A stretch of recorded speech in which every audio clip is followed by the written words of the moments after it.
Rizq Allohdan birodarlar.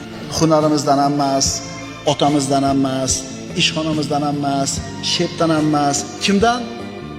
Allohdan. Sen tirikmisan? Demak rizqing bor. Agar rizqing tugagan bo'lsa, o'lasan. Shuning uchun musulmon odam o'zini xor qilmaydi. Rizq topaman deb shepga, oshnasiga, qo'shnisiga.